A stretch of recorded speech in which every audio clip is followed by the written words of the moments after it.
President Trump is not backing down. He had a lot more to say on the subject at a White House news conference earlier. I was ashamed of what was taking place because, to me, that was a very important moment. I don't think you can disrespect our country, our flag, our national anthem. I was at Walter Reed Hospital recently, and I saw so many great young people, and they're missing legs, and they're missing arms, and they've been so badly injured. And they were fighting for our country. They were fighting for our flag. They were fighting for our national anthem. And for people to disrespect that by kneeling during the playing of our national anthem, I think is disgraceful. The president and the NFL has been fueling debate on the issue since Friday, when the president suggested any player protesting the anthem should be fired. And so now, Brian, we are 5 days into this story. It has not left the front pages or the top of any of these news shows. So where do you see this going after last night's Monday Night Football game? NFL, it's in the NFL's court. They got 48 hours to get it done, or else we're going to see more antics on this Thursday. And Roger Goodell, who I think is just given an unfortunate set of circumstances and challenges and previous commissioners did not have to tackle, and I'm being totally honest, a lot of this is, thanks for the hand grenade, Paul Tagliabue, everything's going to blow up on my watch. So I know it's not easy, but he should have handled this a year ago, just the same way he handled the red, white, and blue cleats and the pink cleats all year long. But the NFL has to meet with the union right now, and I hope they're doing it. Don't tell the press. Just get it done in a way that the players are going to feel comfortable and that nobody walks out feeling like they lost. Because right now, the only people losing are the fans. They're getting angry. They're forced to say to themselves, am I giving up on my patriotism if I spend $500 at a game with my kid? Mm-hmm. Jesse, that is an interesting thing about, can this end by either Thursday Night Football or on Sunday? But has the point been made by both sides, or is there basically, do both sides benefit, in their opinion, by keeping this fire going? No. I don't think the kneelers benefit at all. The fans are sick of it, and the owners are going to probably get the point very, very soon. Trump is on the side of the country. You said it before. He's associated himself with the flag, with the anthem, with the country, and everybody kneeling is against that. So I think he's clean on that. Trump's just not president. He's a crusader, especially on this issue, and that's what drives the left so crazy. So in an effort to destroy Trump, they're actually destroying the football season. And it's unfortunate because I think now a lot of people like Ben Roethlisberger said, wait a minute, I don't really like the way we handled that by not coming out into the field. What's he going to do? Jerry Jones, well, exactly. I mean, it's kind of the coach's deal, so he was trying to do the team thing. Jerry Jones tried to have it both ways. They knelt before the anthem and then stood during the anthem, but still got booed. You have Von Miller, the linebacker for the Broncos, lost an endorsement deal because he knelt, yet the guy Villanueva from the Steelers, best-selling jersey right now in the league. So freedom isn't always free. There's consequences, and the market usually determines what's right and wrong. And they polled the issue. 38% don't support kneeling. 72% find the protests to be unpatriotic. So the left's losing the culture war, and they don't even realize that by tearing down monuments of the Founding Fathers, by supporting kneeling during the anthem, by supporting sanctuary cities, by siding with Kim Jong-un over Donald Trump. This is going to be a blowout in 2020 if they keep this up. It's interesting, Kimberly, that this, ever since Friday when the president really drove this home at that rally, there was a huge amount of writing, people either tweeting or commenting on television, but then the writing, I've actually been really interested to see. In fact, I read somebody, Matt Begley, today. He's a former Marine officer who wrote in the Weekly Standard saying, I fought for their right to kneel. And I feel like there might be getting towards some way for people to find some, not common ground. Standing for the anthem is an absolute in my mind, but some understanding of like, you have problems, you have concerns, let's talk about them and try to work them out and not have to use it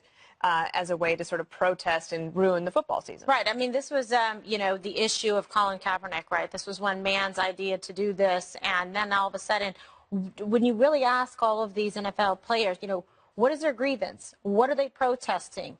What is it that's so wrong? And I couldn't agree with you more. I think this is really an issue straight up with Roger Goodell, because I think this could have been avoided. This, in my opinion, this is bad management. He's essentially the CEO. Yep. Absolutely. And now it festered and it metastasized. And now we have this where everybody feels uncomfortable. And the viewers, the fans, like, at what price are they going to continue to do this and alienate their customers? You see what I'm saying? When you look at the numbers and what Jesse is saying and just approaching it from sort of, a business perspective, but yet balancing the interests and the field. Yeah, sure. Let's all. You want to have a team meeting? Let's talk about how everyone's feeling. They want to bring in counselors in the locker room? I don't know. I don't know what's happening these days with football. All right. It's a little rougher with my son playing flag football. It is these days. The whole country's going to be playing flag football soon with the CTE, which is even a bigger story. 100%. The head injuries. Absolutely. Let's get Juan's take on this, because I don't know if you saw similar. There's, you have the sort of the editorial commentary lags a few days behind these big events, and I wonder what your takeaway has been.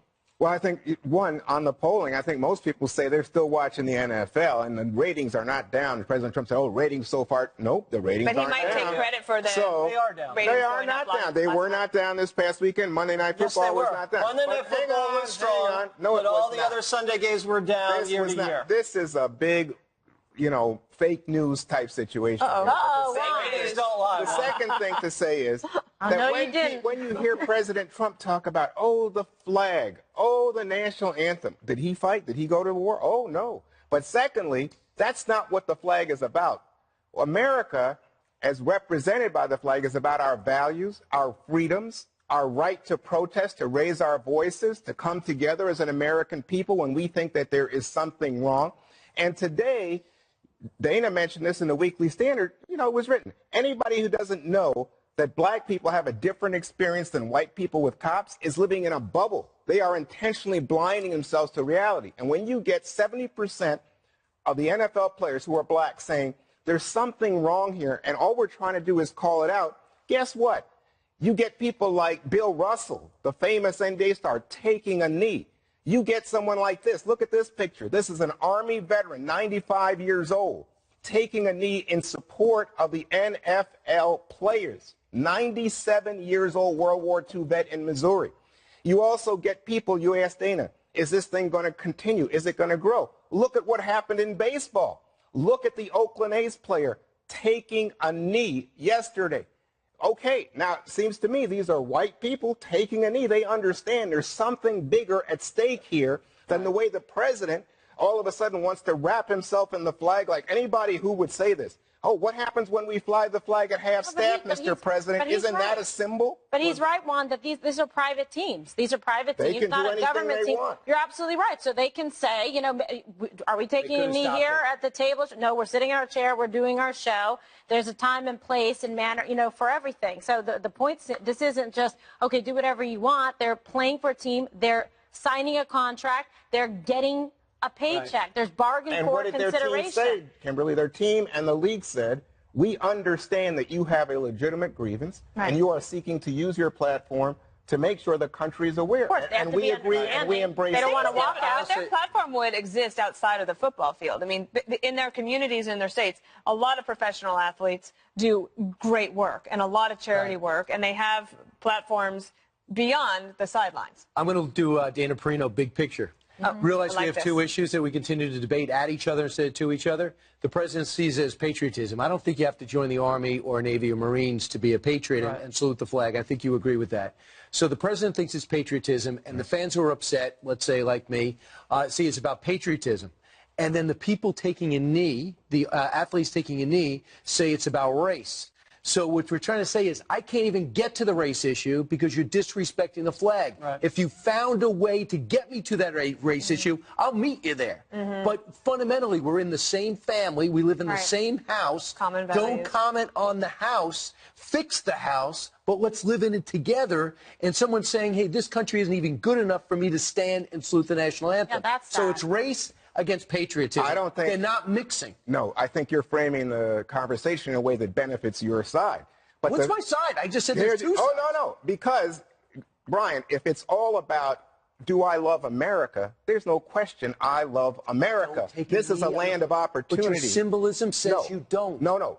Okay, so now we're talking about symbolism. I'm glad you granted that point. All the flag is a symbol. The reality, the substance of that flag is this is a great country where I'm allowed to express my opinions freely, and I'm not to be punished by the commander-in-chief, the president, by telling my employers, get him out of here. Well, Get him out of here. Fire that lady at ESPN. Because I do think there is commentary that is interesting about should the President of the United States, whether it be President Obama, Bush, President Trump, be telling a private organization who they should keep on or fire. I mean, did that cross a line? I think Trump was more defending the flag, defending the honor of what the flag represents. Of those who have served. And avenging the assault on the national anthem. I agree that fighting police brutality is noble. Right. There's a lot of people, when they kneel, they're saying, I am rejecting police disrespect of black men. But when they do it during the anthem, they're disrespecting servicemen. Oh, no. That is the problem. People died for the flag. People were shot and paralyzed, Juan, and can't kneel for the anthem because they were shot by a sniper in Iraq or Afghanistan. Don't have legs. This Iraq war veteran said this: real men don't take a knee for what they believe in. They stand up and fight for it. Right. There's a lot of veterans out there that feel very disrespected when they see players kneel during the anthem.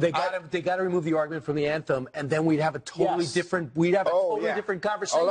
So in other words, before this happened, everybody was properly focused, or did in fact people on the right diminish and demonize Black Lives Matter as a bunch of thugs who were cop this is Black Lives Matter? Oh, it certainly is. That's what this is about. This is about a protest against unfair, brutal tactics used by cops against black people. Let's give Kimberly the last word, because that was the original protest. But at this point, when you have so many different players, if you ask 25 of them, why are you protesting? You might get 25 different answers. You might. That's what I'm saying. It's so disparate in terms of what the specific individual reasons might be. You know, if we were all on the same team and everybody went around and asked each one of us, well, what are you kneeling for? What does it mean? But you're right. It's now become attached in a way that I think is counterproductive to the anthem. So now even more people feel alienated and upset. And it is in no way to diminish or disqualify or demean people's feelings about what's going on in this country or the need to shine a light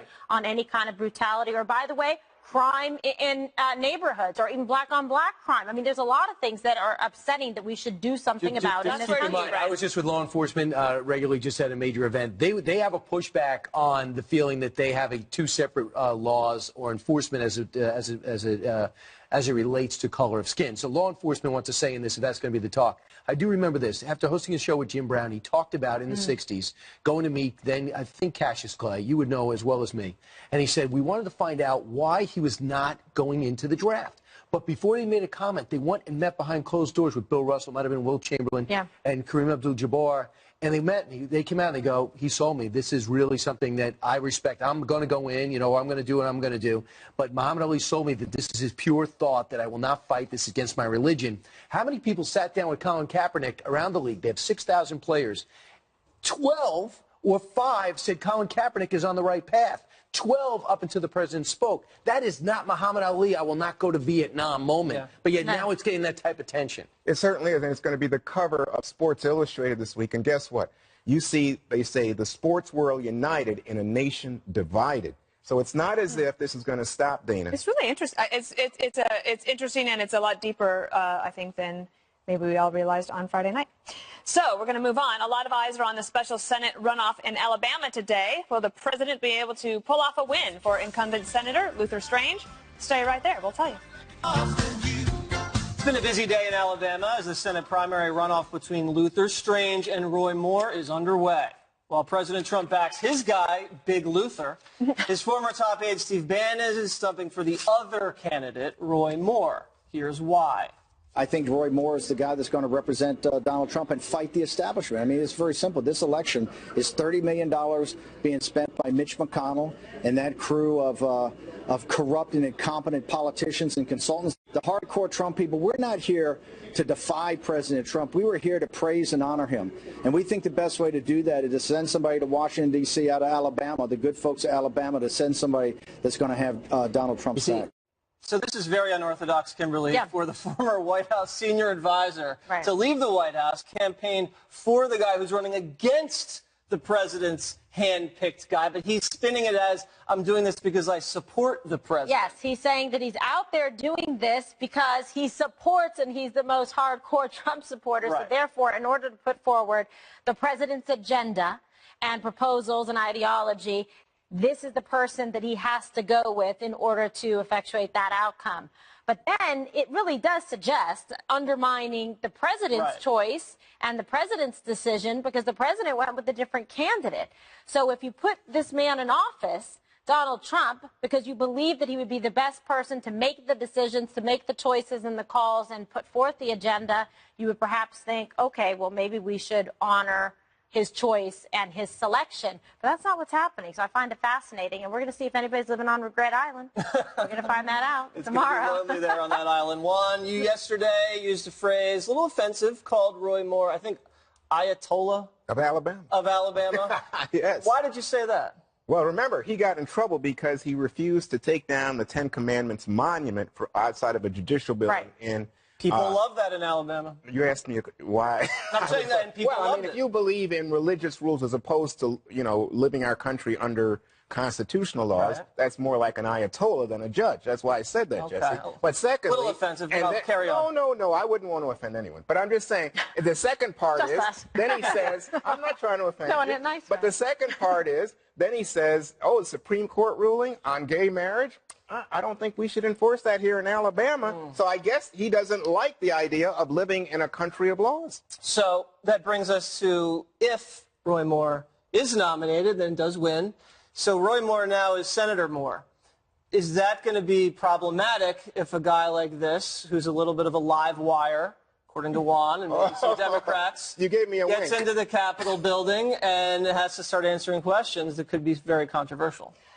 Well, I guess that's a possibility for all of them. I do think that the reason that the incumbent, Luther Strange, who was, now remember, he was appointed after Jeff Sessions was nominated by President Trump to be his attorney general. That left an opening in the Senate. Luther Strange is the appointed person. That's why we're having this runoff between the two Republicans. If you ask Lindsey Graham, who was a senator of South Carolina, really attacked during his primary by 5 or 6 different opponents, and that really spread it all out, and he was able to scoot by, and he was fine. On a horse, I guess. Well, and then if you consider now, you just have Strange and Moore.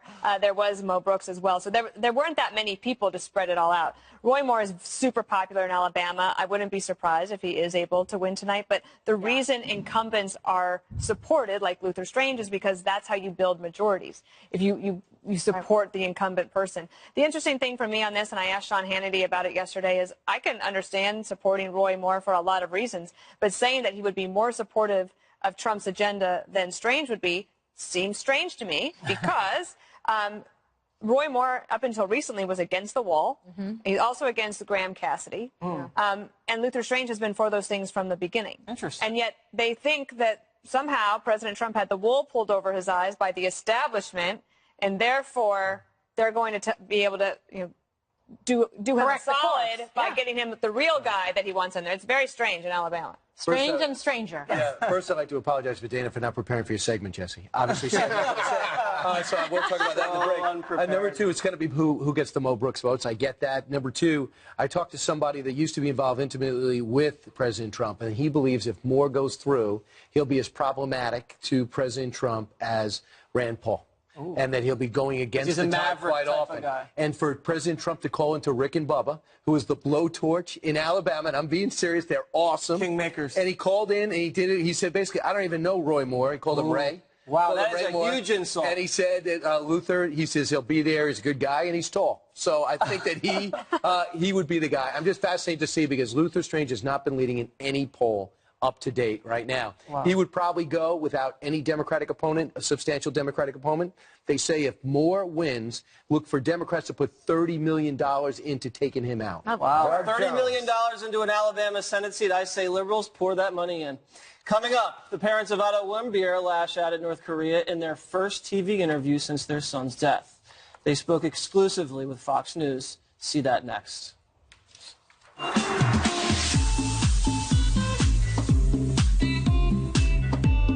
Of North Korea claiming to be a victim and that the world is picking on them. And we're here to tell you North Korea is not a victim. They're terrorists. Well, that was the father of late U.S. hostage Otto Warmbier with his wife Cindy lashing out at North Korea in their first TV interview since their son's death. More in a moment, but first, President Trump delivered another tough message to the rogue regime at a news conference earlier. It is time for all responsible nations to join forces to isolate the North Korean menace. We are totally prepared for the second option, not a preferred option, but if we take that option, it will be devastating, I can tell you that, devastating for North Korea. That's called the military option. If we have to take it, we will. Okay, Dana, so the president again addressing this issue, not shying away from it, taking it head on today again. Talk to me about the kind of progression of the messaging here. Has it been consistent? Do you see any escalation? And where do we go? I think for him, and he knows that America is on edge about it, and he also, I think, has to keep talking about it because he knows that Kim Jong-un is listening to everything that he says. So are our allies, which is important, so is our military, but the most important audience, I think, for him right now is he's got to be talking to Little Rocket Man as often as he can to make sure that he understands, like, no, I'm not distracted. I'm on top of this, and don't you worry, because we have a military option and we aren't afraid to use it.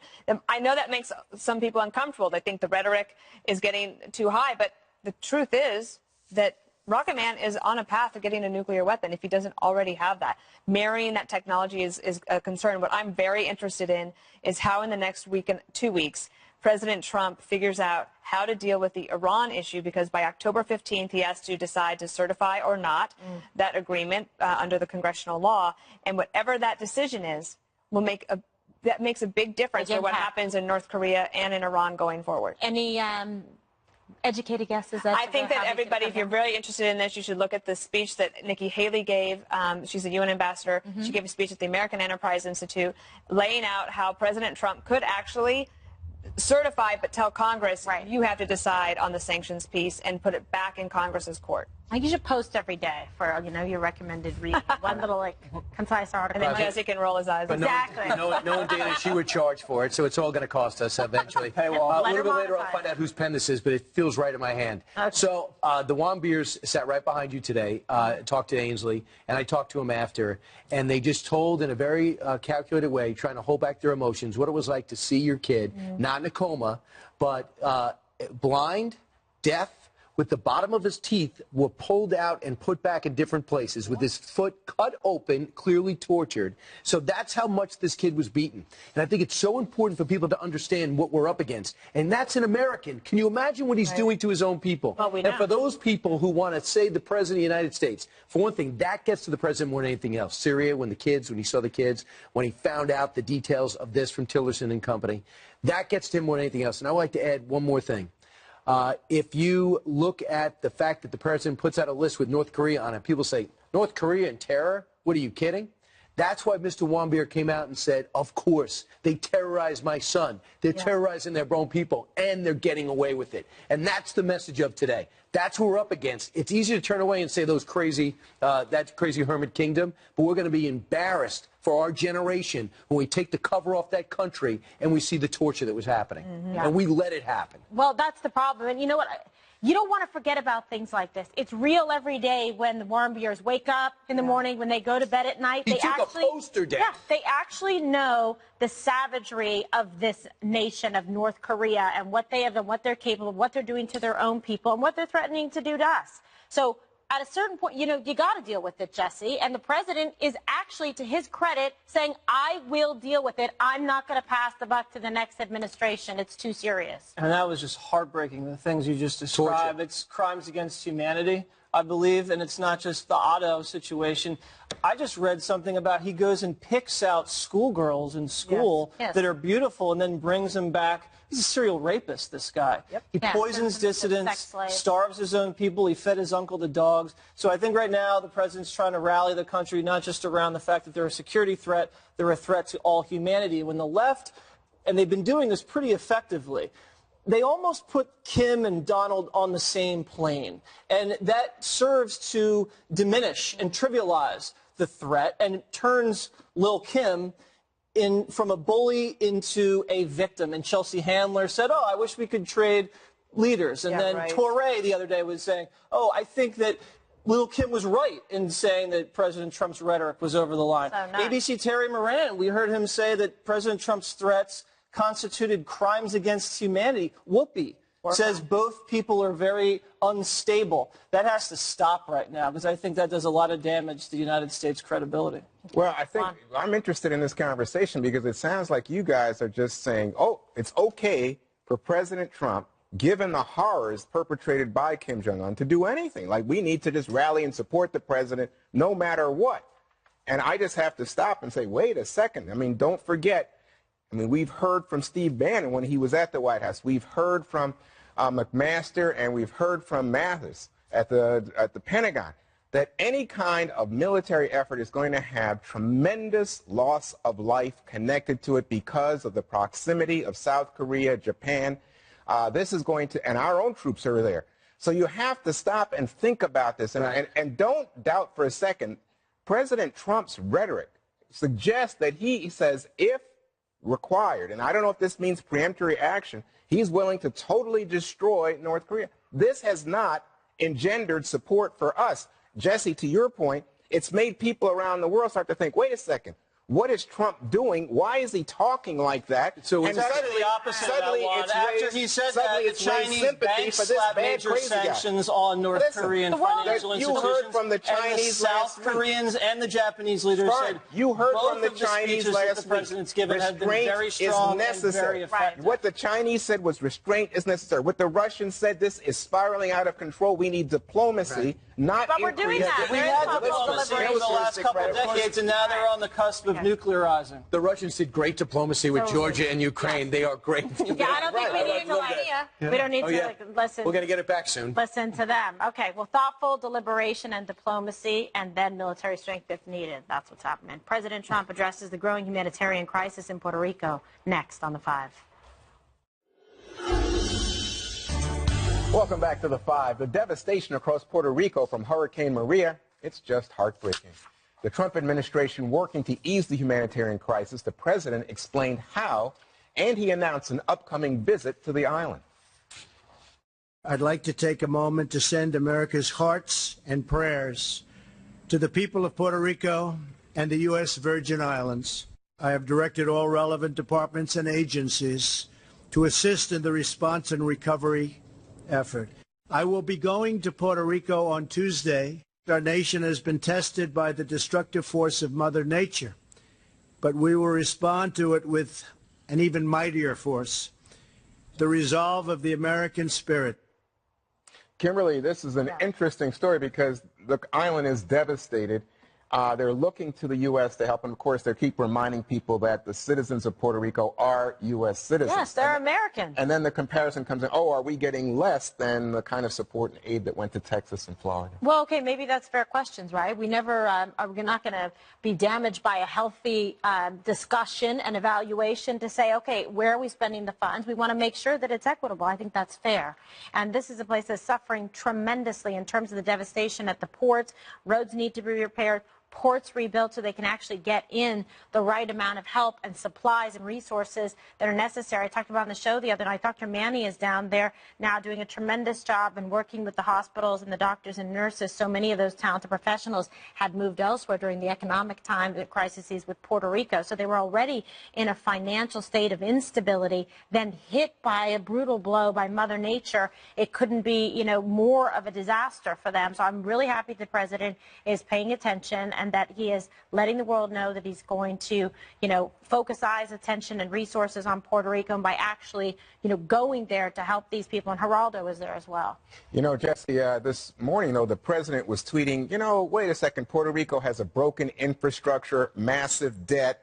In fact, they've got $73 billion in debt, and saying, hey, maybe they are responsible for some of the level of devastation. I don't think that was the message. I think he was just telling the truth and framing the issue to say that, yes, they have a lot to recover because this is where they started from. The new line of attack with the left now is that President Trump's so obsessed with the NFL controversy, he's not paying enough attention to Puerto Rico. That just means the left was losing the NFL snafu and now are retreating and circling back to attack them on Puerto Rico. From what I heard, the governor of Puerto Rico said that the president's been very supportive, although I saw Geraldo down there earlier, and you got to trust Geraldo when he's on the ground, and he's, you know, from the island. They need a lot of help, and they need it fast. And like Kimberly said, the infrastructure is not in place to deliver it. So I'm glad that 5 is doing this story to show the spotlight on this island because it's incredibly tragic. But the most important thing, once you get the relief and the recovery, and I've been there, El San Juan Hotel, El Conquistador Hotel, beautiful places. If everybody, if they want to, book a trip. When this place gets back up on their feet, book a trip to Puerto Rico. Go spend some money there because that's really what the island needs is our support. You know, a moment ago, Dana, Kimberly, and I were talking about the fact that Puerto Ricans are Americans. One of the realities, though, is that the mayor was crying and saying, you have to understand, we are devastated. And, and I think you were pointing out the crops are gone. Yeah, so this is a story that 80% of the crops and agriculture in Puerto Rico, it's gone. Also, they have no power. And you have an immediate crisis with the dam that is about to break. Hopefully it will not. But you have 700,000 people in the wake of that dam that could actually be in grave danger. So the need is overwhelming. And so we've got to get all sorts of things down there. But to rebuild agriculture, that means if there's no agriculture, that means there's no fruit, there's no vegetables, there's no food and sustenance. So we have a big job to do in Puerto Rico. You know, what was interesting to me, Brian, is that Mitt Romney, of course, who ran for president, former governor of Massachusetts, said that he has been in touch with Puerto Rico and he is calling on his fellow Republicans to get involved, and points out that the Puerto Rican representative to Congress is a woman, Jennifer Gonzalez Colon. She's a Republican. Right. I think he's 100% right. I think it's so easy to focus on Houston, the Virgin Islands, to Florida, to all the other challenges, North Korea. It's not like we don't have a lot going on. Mexico. However, yeah, people want to quickly say, well, the president's not putting enough attention to Hispanic people. That's quickly, oh, there he goes again, because I guess Texas is more, has enough Hispanic people, but I guess not enough for a lot of his critics. Some have pointed out that they are not a state and they don't pay federal taxes. It should not matter. I would still send the Navy over there. I would still send everything you can to rebuild it. But, Dana, not only do they have power, they don't even have a grid. They need a brand new grid. This is going to be like rebuilding a mini Iraq when we took over. So that's what it's going to need. And we're writing checks on overdraft right now. So that's going to all play into this tax discussion. Yeah, so we need tax reform for economic growth. Yeah, I think this is, it's complicated. Anyway, much more to come on the 5, including a very big announcement about Madame Dana Perino. Stay right here for the big news. Madame. Support for women in Saudi Arabia. Today was announced that the kingdom will allow women to drive for the very first time ever. Saudi Arabia was the only country to have a ban on women driving. The change will take effect in June of next year. So those who are arrested, paying the price, possibly imprisoned for driving, I hope will be free. Do you think this is a good move, Kimberly, or should we go back to the old system of not letting women drive? Gosh. Since I think women are very good drivers, myself included, right, Dana? Exactly. Yeah, she's a great We still have to do our driving segment. Drive Dana around. It's going to be great. Look, this is like unbelievable that this is the news story today, right? You say to yourself, wait a second, is this like some kind of joke? How is it that women were not allowed to drive in Saudi Arabia? Wow. Yep. Right. When you think about that, something that we, say, okay, everybody should be able to drive. They finally got this well-deserved right. You can't even believe this is the modern day. Juan, God bless. I'm glad. Saudi Arabia, in many ways, really discuss not only women's rights are an issue, but at least they can drive around to now have a little bit of freedom. They were giving almost no freedom. I mean, I just think it's not I don't understand it. I understand that they have a much closer adherence to their religious laws, but I think this was so much, it's antiquated and crazy, and I think discriminatory. Just yes. One of the statements Jesse, along with this release was the police will now have to be trained to interact with women in a way they rarely do in Saudi Arabia, a society where men and women who have very little contact. Ooh, wow, interacting with women. That's, I guess it's a real problem for the Saudis.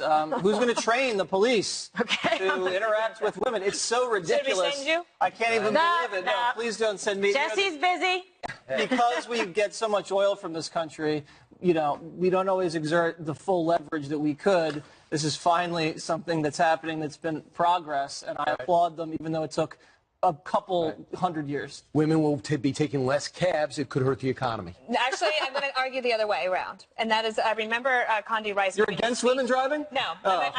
About the economic impact. I actually think that what Condi said a few years ago, right before we left the White House in a speech there, she said, you cannot expect your economies to grow if you withhold 50% of your population from participating.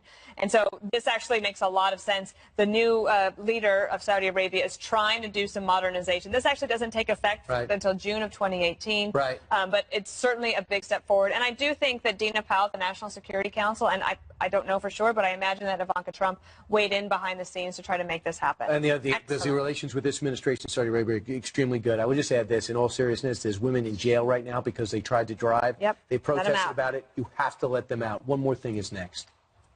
It's time now for one more thing. Our own Greg Gutfeld, you might have noticed, isn't here tonight, and it's because he's getting a very special award. Greg is receiving the Barbara Olson Award from the American Spectator tonight at their gala in Washington, D.C.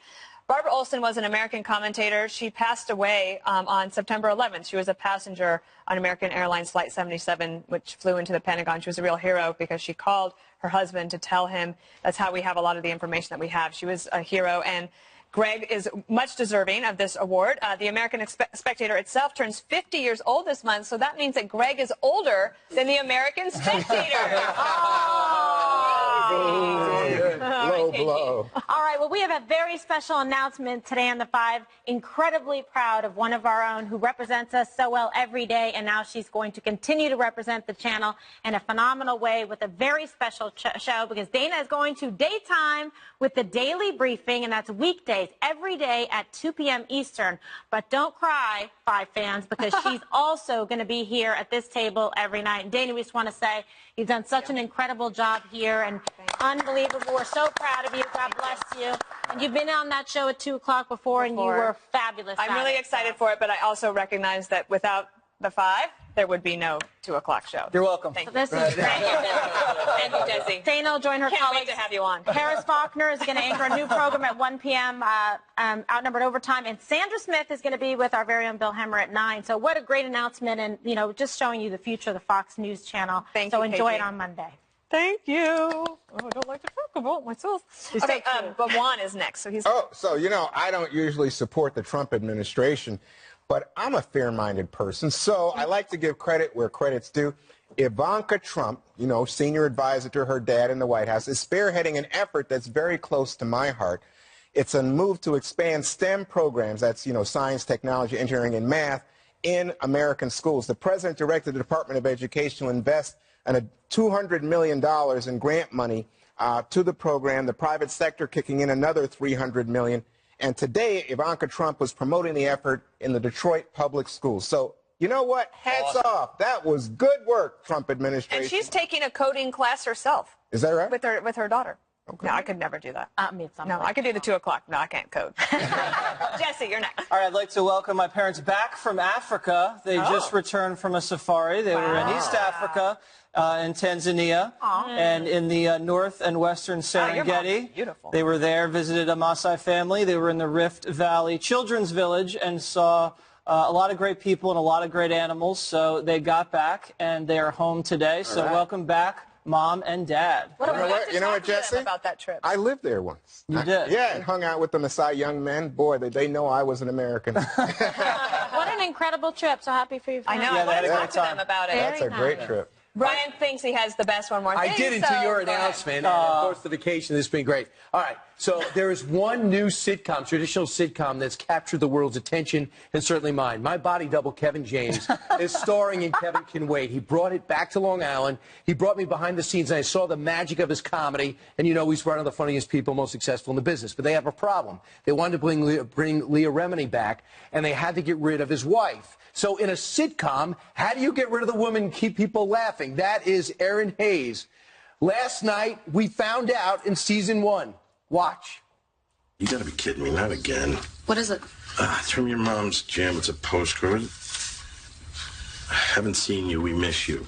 You know what? So do I. Okay, you know what? Give me that. I will call them right now. It's been over a year since she died.